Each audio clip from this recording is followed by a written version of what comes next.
claro, se a ideia para enfrentar o Flamengo hoje era suportar o maior volume e a superioridade técnica que o Flamengo teria, mesmo com uma escalação muito desfalcada, mesmo com os seus principais jogadores ainda ausentes, pelo tempo que fosse necessário para poder ter um pouco mais de chance já na parte final do jogo, para o Roger fazer aquelas substituições que tradicionalmente ele faz, trocando homens de frente, trocando homens de lado, reoxigenando o time, né? O Fluminense tem alguns jogadores já de mais idade e o Roger tem feito essas substituições de maneira quase que, entre aspas, obrigatória.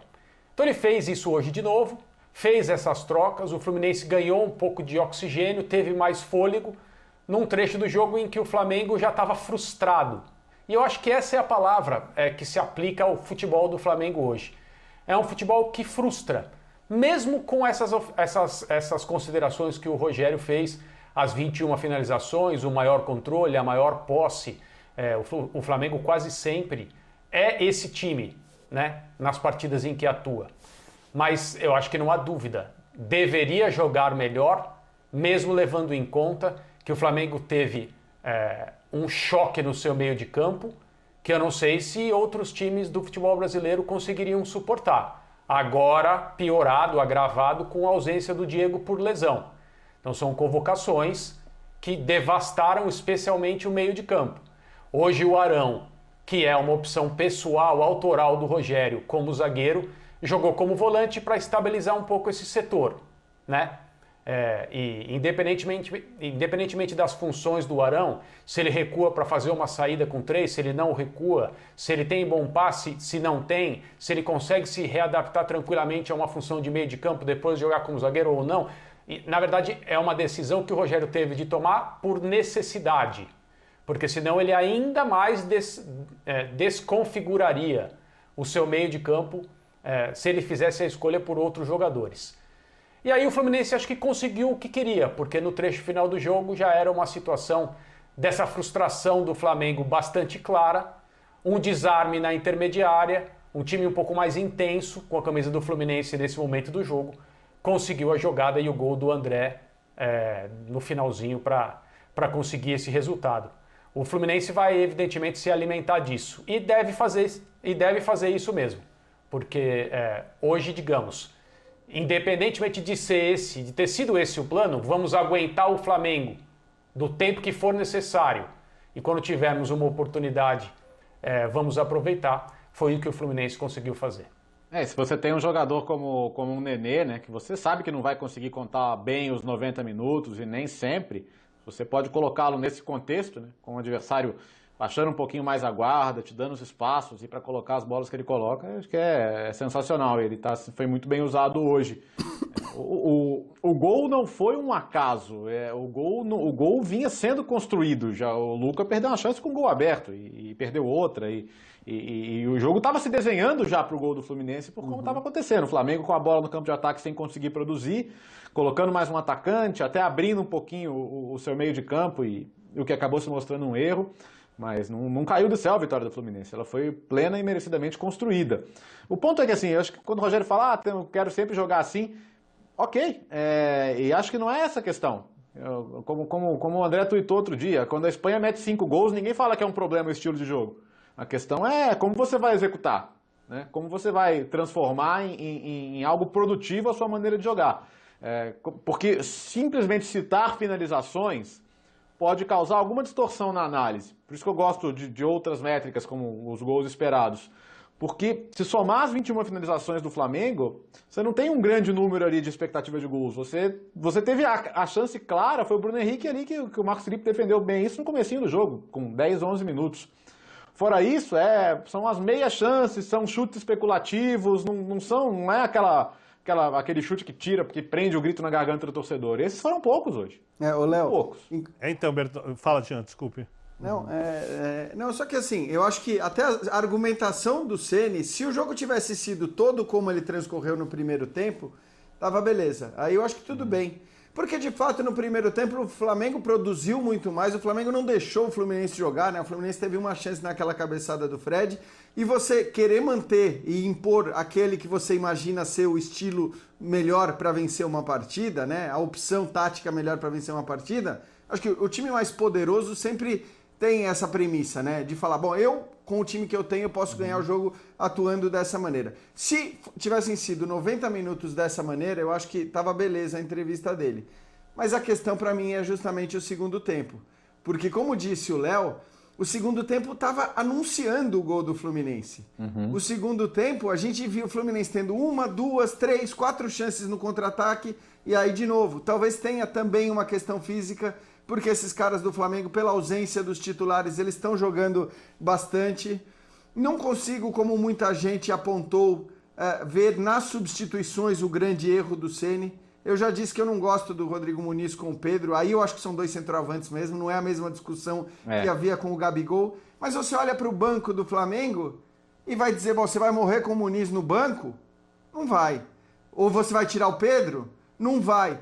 Gente reclamando da saída do João Gomes, cara, do jeito que estava o jogo, o Flamengo jogando daquela maneira, com o João Gomes pendurado, para ele ser expulso, era, rapidinho. Então, eu não acho que o problema nesse jogo específico tenha estado nem nas substituições, nem na escalação, porque, como disse o André, para mim, pelo menos, colocar o Arão no meio fazia sentido nesse contexto que você perde o Diego, que você não tem o Thiago Maia ainda jogando bem, fisicamente bem para jogar os 90 minutos. Então o problema para mim não está nem na escalação, nem nas alterações que ele acaba fazendo, mas está sim em você continuar jogando daquele jeito quando o segundo tempo, a partir ali dos 15, 20 minutos, anunciava o gol do Fluminense. A partir das substituições do Roger, e aí vai muito mérito para o Roger, porque ele tem feito isso a temporada toda, né? Na hora que sai aquele bloco de substituição dele, no segundo tempo, em geral, né, mais ou menos aos 15 do segundo tempo, o Fluminense muda. Já foram vários jogos importantes assim, né? Às vezes sai o Nenê do banco, contra o River Plate, se a gente lembrar, o Libertadores saiu o Casares, e sempre um ou dois jogadores rápidos e letais, e o Fluminense tem conseguido mudar vários jogos dessa maneira. Então estava tudo anunciado pelo histórico do Fluminense, pelo que estava acontecendo no segundo tempo, e aí se o Flamengo não está conseguindo mais jogar, não está conseguindo criar, é melhor você fazer aquilo que vai dificultar completamente o jogo do Fluminense, que é você baixa as linhas e explora a velocidade dos caras que você tem na frente. Porque o Flamengo tinha o Michel, o Flamengo tinha o Bruno Henrique, né, que ainda que não estivessem bem, são jogadores com capacidade para fazer isso. Então, para mim, o maior questionamento ao Ceni nesse jogo é a postura do Flamengo no segundo tempo, mesmo depois de ter sido muito alertado sobre o que poderia acontecer.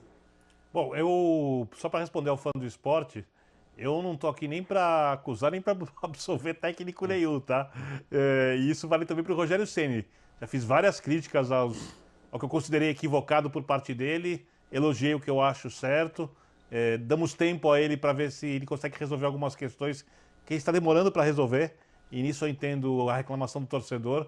Entendo também, por exemplo, se o Roger decidir, ou qualquer técnico, pelo que tem acontecido, pode ser uma decisão de risco, apostar mais no segundo tempo contra o Flamengo, porque o time realmente cai de rendimento.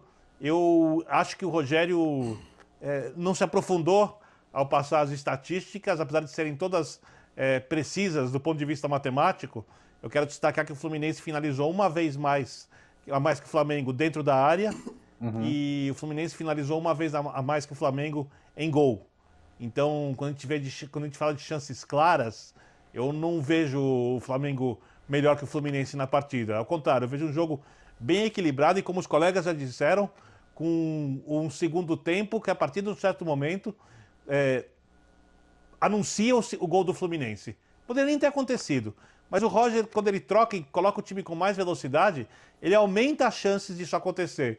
E o Rogério, aí eu vou muito na linha do que o Jean disse, faltou a ele ser um pouco mais estrategista, né? Entender a hora de baixar suas linhas, quem sabe manter o Michael mais para o contra-ataque, como ele fazia muito bem nos tempos do Goiás, usando o Bruno Henrique do outro lado para isso, os jogadores com velocidade para esse tipo de lance, tornando o jogo desconfortável para o Fluminense, fazendo aquilo que o treinador do Fluminense, o Roger, não gostaria que o Flamengo fizesse.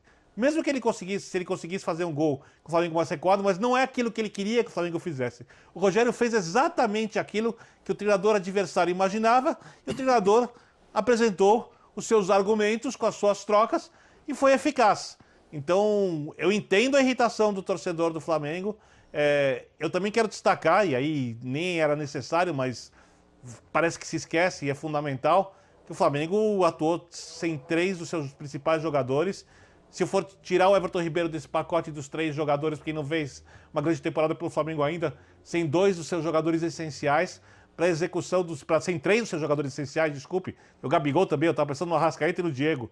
3 dos seus jogadores essenciais. Diego, Gabigol, Arrascaeta, Isla, Everton, e ainda dizem que o Bruno Henrique não jogou bem. É bastante. É uma diferença, Prieto, é uma diferença técnica enorme para a ideia de jogo do Rogério. Mas como a gente falou sobre o São Paulo, né, como a gente também criticou o Cuca por não adotar um sistema que a gente achou mais legal para o segundo tempo do jogo de hoje, a gente fala do Rogério também, que ele não conseguiu lidar com as circunstâncias, com essas faltas de jogadores do seu elenco, com as circunstâncias do jogo, e fez um segundo tempo como o Fluminense gostaria que fosse. Podia ter feito um gol, podia ter vencido o jogo, mas no final das contas aconteceu aquilo que o campo parecia dizer há algum tempo e que o treinador do Flamengo não quis ver.